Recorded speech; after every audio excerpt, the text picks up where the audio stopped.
faces. Welcome back to News Reviews, where we review daily news articles from around the globe. The article reads as follows: www.bbc.co.uk. Iran rejects U.S. peace plan as, quote, excessive and issues 5 conditions to end war, state media reports.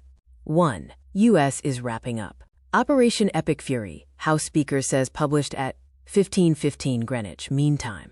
Image source, EPA.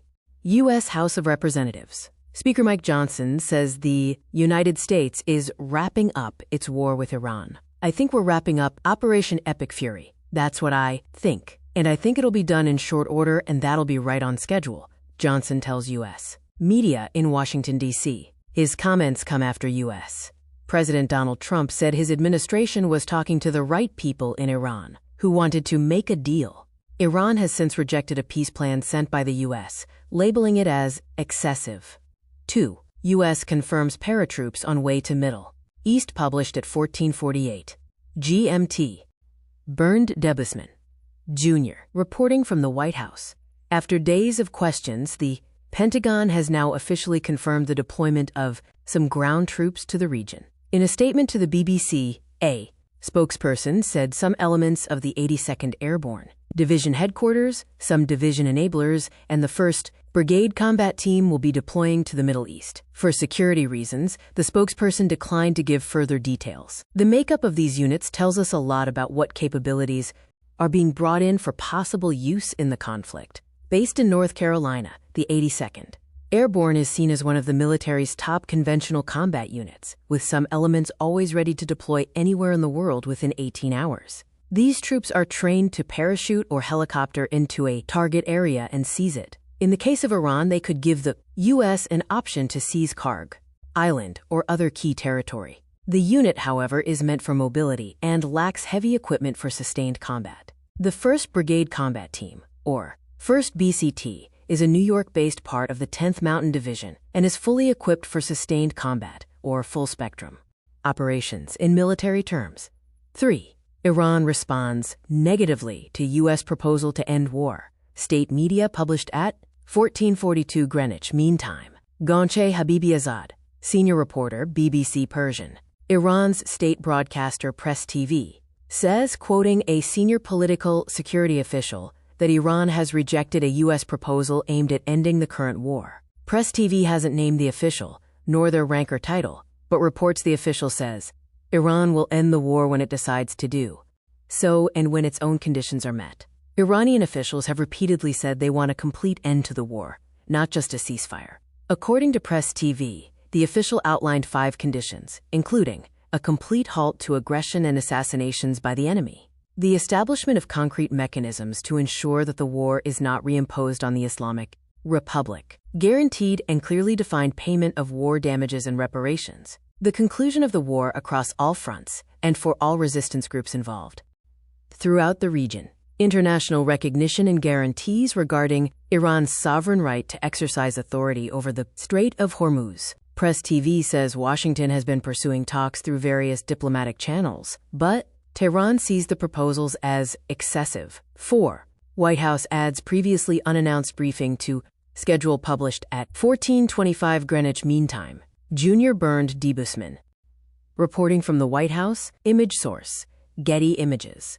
White House Press Secretary Caroline Leavitt says there will be a briefing for reporters at the White House today, with questions about Iran expected to dominate. The briefing was not on the previously announced schedule, and it's unclear why it was added. Donald Trump has a busy schedule today, though we may only catch glimpses of him. Most of the president's events are closed to the press, including his intelligence briefing and a series of policy meetings this afternoon. In the evening, Trump will make a short trip to nearby Union Station, Washington's main train terminal, for a National Republican Congressional Committee fundraiser. He's likely to make remarks there, and it would be surprising if he didn't at least mention Iran. 5. How many people have been killed in the war? Published at 14:10 Greenwich Mean Time. Image source, Getty Images. Image caption, Iran has seen the most killed since 28 February from U.S.-Israeli attacks. This photo shows an elderly woman being pulled from the scene of a strike on a residential building in Tehran on the 16th of March. While it's difficult to independently verify all figures, the death toll from the war in the Middle East appears to have surpassed 4,500. Here's a snapshot. Iran has suffered the heaviest losses, with U.S.-based rights group HRANA estimating 3,291 deaths, including 1,455 civilians. In Lebanon, where Israel is carrying out strikes against Hezbollah, 1,072 people have been killed, according to the Lebanese Health Ministry. According to Iraqi authorities, at least 81 people have died in Iraq, mostly members of the Hashed, al-Shabi, Popular Mobilization Forces, PMF, which has links to Iran. Israel has reported 18 deaths, mostly from missile attacks. The Israeli military said 2 soldiers were killed in southern Lebanon. The U.S. has lost 13 service members, including 6 in a refueling aircraft crash over Iraq. A separate incident killed 7 people in Qatar when a helicopter malfunctioned during routine duty, according to Qatar's defense ministry. The UAE's defense ministry confirmed 9 deaths, including 3 armed forces members and 6 civilians. Kuwait has reported 6 deaths, including 2 Interior Ministry officers and 2 army soldiers. Strikes are also reported to have killed 4 people in Syria, 4 in the West Bank, 2 in Bahrain, 2 in Oman, and 2 in Saudi Arabia. 6. How some Iranians are coping with the war, published at 1349 GMT. Gonche. Habibi Azad, senior reporter, BBC Persian. There's nothing normal about a war. Some people are paying hefty prices to connect to the internet, as the government has imposed an internet outage. From what I'm hearing from young people inside the country, they're trying to get back to their routines before the war and go out more whenever they can. I'm feeling a bit better. I went to a coffee shop for the first time since the war started, but the streets were emptier than usual, said a woman in her 20s in Tehran. I went out for a run in the morning. Had a nice start to my day, said another woman in her 20s who moved from Tehran to a northern province she sees as safer. Tehran has seen the heaviest strikes since the war began.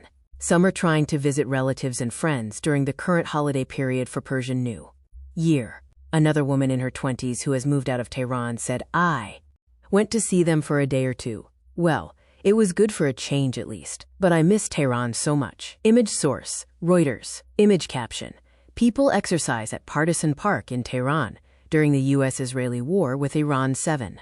Latest developments as war continues in the Middle East, published at 13:31 Greenwich Mean Time. Live reporter.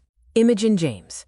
Live reporter. Image source, Getty Images. Image caption, the aftermath of an IDF strike in Beirut on 25 March. U.S.-Iran talks still unclear.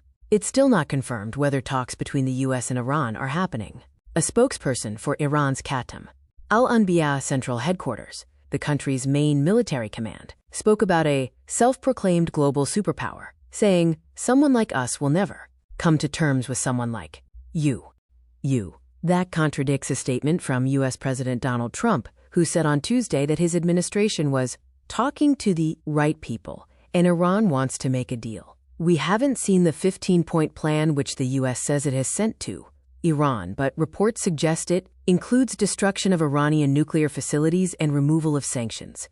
Strikes continue. Lebanon's state-run national news agency says Israeli strikes killed at least 6 people in the south on Wednesday. The Israel Defense Forces says Iran has launched multiple rounds of missiles at the country. It also says it carried out an extensive wave of strikes across Iran's research facility in the city of Isfahan on Tuesday. Elsewhere, Iranian drones have been targeting Saudi Arabia and Kuwait. 7 fighters have been killed in Iraq, according to its defense ministry.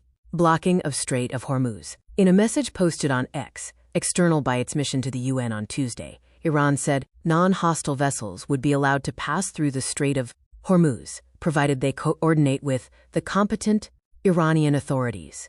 But so far today, only 1 tanker has passed through, BBC Verify has found. 8. Iraq to submit complaint to the UN after attacks. Published at 13:10 Greenwich Mean Time. Iraq will submit a formal complaint to the United Nations Security Council after attacks on its military units, a spokesman says in a statement from the Prime Minister's media office. The Prime Minister has also told the Foreign Ministry to summon the Chargé d'Affaires of the U.S. Embassy following the attacks. Iraq's defense ministry says 7 fighters were killed and 13 injured at a base in western Iraq on Wednesday. The strike comes after the deadliest attack on Iraq since the war began in the Middle East, which killed 15 Iraqi fighters on Tuesday. The Shia-dominated Hashed al-Shabi, Popular Mobilization Forces (PMF) said they were killed in a U.S. attack. The U.S. has not commented. For context, the PMF is an umbrella organization of paramilitary groups, some of which are aligned with Iran. 9. Pentagon puts defense production on a wartime footing, published at 12:48 GMT. Dow. Image source, EPA. The Pentagon says it will boost production of several defense systems and munitions. It will accelerate the production of the precision strike missile, as well as the seekers for the Terminal High Altitude Area Defense, THAAD, which is designed to intercept high-altitude missiles, the department says in a statement on its website. Defense Secretary Pete Hegseth wants to, quote, put the defense industrial base on a wartime footing, the department says, adding that it will also increase production of navigation systems and electronic warfare solutions. 10. BBC Verify. Only one tanker identified passing Strait of Hormuz so far today, published at 12:32 Greenwich Mean Time by Daniele Palumbo. In a message posted external on X external by its mission to the UN on Tuesday, Iran said that non-hostile vessels would be allowed to pass through the Strait of Hormuz, provided they coordinate with the competent Iranian authorities. We've been analyzing data from marine traffic, which tracks movements of vessels via their location transmitters, and identified just one tanker passing through so far today. The Chinese-owned tanker, Egret, traveled westwards into the Gulf early this morning on a track closer to the Iranian coast than the usual shipping routes, according to marine traffic.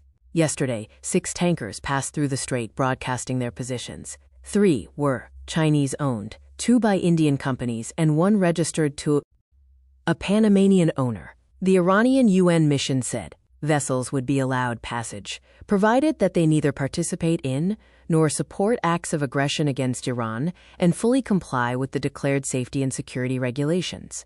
Route taken by ships through Hormuz Strait. Iran. Qisham. Normal shipping lanes. 50 kilometers. 50 miles. The Gulf. Source. Marine traffic. Strait of L'Iraq. New route. Hormuz. UAE. Oman. Gulf of Oman. BBC. 11. New list of targets approved for attack on Iran. Israel Defense Minister. Published at 12:19 GMT. Image source, Anadolu via Getty Images. Image caption, explosions light up the skyline in Tehran on the 25th of March. Israeli Defense Minister Israel Katz says a new list of targets has been approved for an attack on Iran. The Israeli Air Force has dropped more than 15,000 bombs on targets in Iran since the start of the war, using 4 times the amount of munitions used in the 12-day war between Iran and Israel last year, Katz says. 12. Israel says it has struck Iranian research facility in Isfahan, published at 12:02 Greenwich Mean Time. The Israel Defense Forces says it has carried out an extensive wave of strikes across Iran's underwater research center in the city of Isfahan on Tuesday. The military says the center is the only facility in the country responsible for producing submarines and other support for the Iranian Navy. Iran has not commented on this. Earlier, we brought you a post from BBC Verify saying that a high-rise building and nearby shops in Isfahan appear to have been damaged after airstrikes yesterday. It's not clear whether these are the same strikes. 13. Iran closely monitoring movement of U.S. troops. Parliament. Speaker. Published at 11:41 Greenwich Mean Time. Image source, Reuters. The Speaker of the Iranian Parliament, Mohammad Bagher Ghalibaf, says Iran is closely monitoring all U.S. movements in the region, especially troop deployments. Do not test our resolve to defend our land, he adds in a social media post. The Pentagon is expected to send troops from the 82nd Airborne Division, including ground forces and a command element, according to CBS News, the BBC's U.S. partner. Unconfirmed reports suggested the Trump administration was considering Ghalibaf as a potential partner and possibly even a future leader. 14. Why is Iran firing on its neighbors? Published at 11:23 Greenwich Mean Time. As we've reported, this morning the Gulf states of Saudi Arabia and Kuwait say drones have been fired towards them. Elsewhere in the conflict, Qatar, the UAE, Oman, and Bahrain have all been targeted by Iran, which aimed at U.S. military bases as well as civilian and energy infrastructure across the region. So why would Iran target its neighbors? Our correspondent Barbara Plett Usher explains that Iran is targeting the region's image as a safe, prosperous hub for travel, tourism, and finance, and is weaponizing the vital oil and gas industry, disrupting that could send shockwaves through the global economy. This raises the stakes for its Arab neighbors, who may now increase pressure on the U.S. to end the war. 15. Drones intercepted in Gulf states as Israel says missiles fired towards it, published at 11:10 Greenwich Mean Time. Image source, Anadolu via Getty Images. Image caption, smoke rises after an Iranian drone attacks a fuel depot at Kuwait International Airport in Kuwait City. Saudi Arabia's Ministry of Defense says it has intercepted and destroyed 3 drones in the east of the country. Civil defense officials say shrapnel from an intercepted ballistic missile fell on the roofs of 2 houses in the region, but no injuries have been reported. It's the latest in a series of incidents in recent hours. Overnight, authorities reported intercepting several drones. Neighboring Kuwait has said it downed 6 drones in the early morning, according to National Guard spokesperson Jadon Fadel. Last night, a drone strike hit Kuwait's airport, causing a fire. Bahrain has also been the target of Iranian strikes, with its defense force saying that its air defense systems continue to confront successive waves of Iranian terrorist aggressions. It says that 153 missiles and 331 drones have now been intercepted and destroyed since hostilities began on the 28th of February. Meanwhile, in Israel, the military has reported 5 separate incidents of missile fire from Iran towards the country today. The impact is not yet known. 16. BBC Verify. Large building and nearby shops damaged after strike in Isfahan, published at 10:59 Greenwich Mean Time. Source, Telegram/Vahid and Mamlakate, by Shayan Sardarizadeh and Farida Elsabai. BBC. Videos and images seen by BBC Verify show significant damage to a large building and nearby shops in the Iranian city of Isfahan following airstrikes yesterday. The strikes appear to have targeted a high-rise building with a distinctive circular top on a major street in the north of the city. The images show significant damage to the building's structure. Some Iranian social media users claim the building was used by an optics industry firm, but the BBC has not been able to confirm that. A video of the aftermath of the strike shows debris on Isfahan's Kaveh Boulevard. Papers can be seen scattered near an underpass while people look at the damage. Footage shared on social media also shows damage to several shops near the building and across the road, which was likely caused by the blast wave. A restaurant, a supermarket, a clothing store, and a cafe all appear to have been damaged. 17. Pictures show missile strikes and smoke rising across Middle East, published at 10:46 GMT. East, published at 10:46 Greenwich Mean Time. It's still not clear whether talks are happening between the U.S. and Iran, but fighting is continuing. Pictures show the scale of destruction in the southern suburbs of Beirut after Israeli airstrikes. At the same time, missiles have been seen streaking across the sky above the West Bank as Iran launches attacks towards Israel. Thick clouds of smoke were also seen rising after drones targeted a fuel tank at Kuwait International Airport. Image source, Getty Images. Image caption, smoke rises after a drone attack on a fuel depot at Kuwait International Airport. Image source, Getty Images. Image caption, a man walks through debris at the site of an Israeli airstrike in the southern suburbs of Beirut. Image source, Getty Images. Image caption, Axley. Debris litters a street in a neighborhood in the southern suburbs of Beirut. Image source, Getty Images. Image caption, missiles fired towards Israel seen in the skies over Hebron in the West Bank. 18. Talks or no talks? A recap of what has been happening this week, published at 10:37 GMT. Image source, Reuters. The week began with high tensions over Donald Trump's threat to use overwhelming force against Iranian energy facilities. Trump said the U.S. would obliterate Iran's various power plants, starting with the biggest one first, giving Iran 48 hours to allow shipping to resume in the Strait of Hormuz. On Monday, shortly before the deadline, Trump announced Iran had returned to the negotiating table, so he was postponing strikes on power plants. However, Iran denied that talks were taking place. On Tuesday, the U.S. sent a 15-point plan to Iran, repeating his statements about talks with a high-level Iranian official. President Trump said Iran had given the U.S. a very big present. worth a tremendous amount of money. It's not clear whether talks are actually happening. As our Washington correspondent Daniel Bush wrote, Iran is known for publicly denying that it's in talks with Washington, even when they are taking place behind the scenes, while Trump has also set numerous diplomatic deadlines in the past, only to blow past them or announce new ones. 19. U.S. 15-point plan, beautiful on paper, but Iran unlikely to agree, says Israel's economy minister, published at 10:24 GMT. Lucy Williamson, Middle East correspondent, reporting from Jerusalem. Israel's economy minister, Nir Barkat, has told the BBC that it was probably unlikely that Iran would agree to the 15-point plan reportedly put forward by the American administration, describing it as beautiful on paper, but in need of guarantees if it were to be implemented. Iran's regime was not going to change, he said, and Israel's main objectives for the war were to leave Iran with no nukes, no missiles, and no proxies. If we get to that goal tomorrow by them raising a white flag or signing a deal and commit to the deal, or we will need additional blows to the regime of Iran, including what President Trump, I believe, is planning.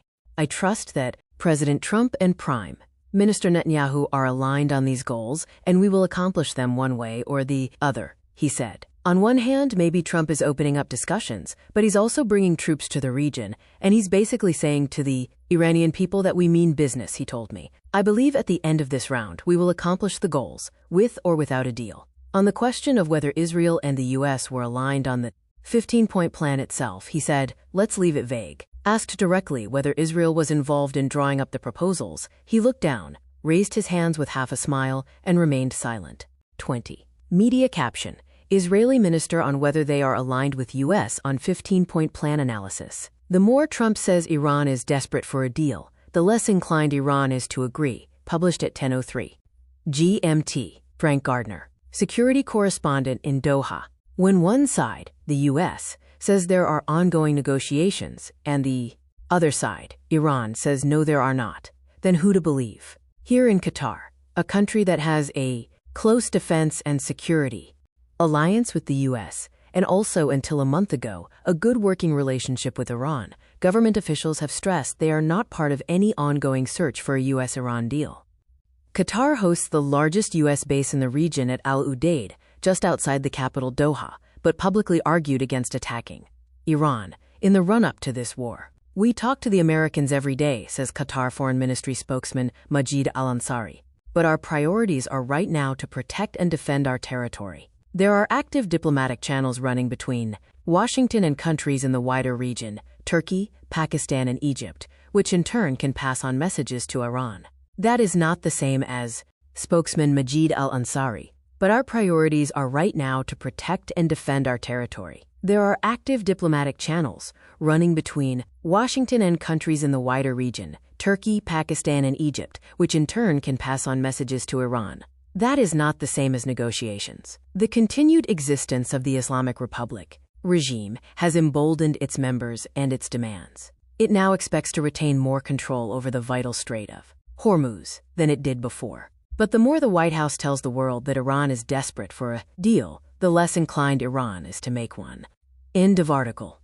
If you have enjoyed this video and the time it takes me review these documents and then bring them to you, then please like this video, share it, and leave your comments in the comment section. Please share this so as many people as possible can hear these messages, and hopefully these articles can finally be heard. As always, I will see you next time. Stay safe, stay alert, and stay suspicious. This is a quick word from our sponsor, www.drink-trip.com. Join over 20 million Calm customers who already enjoy Trip, plus 20,000 reviews of Trip. Try our variety pack and save 50%. Find your Calm with a 3-month Calm membership, free with every wild strawberry can. Shop variety pack. Shop all. Mindful blend. CBD infused. Calm. Sicilian lemon. Blood orange. Apple blossom. Cherry lemon. Wild strawberry. Elderflower mint. Raspberry. Orange blossom. Peach ginger. Alcohol alternative infused with botanicals. Low in calories. How do you want to feel? More relaxed, hangover-free, better sleep. The UK's most popular CBD brand will help you to reset. Enjoy anytime, anywhere. Alcohol alternative, 95% trip customers who would recommend trip to a friend.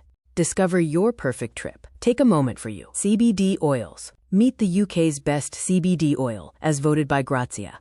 Here's to sweet dreams and happy days.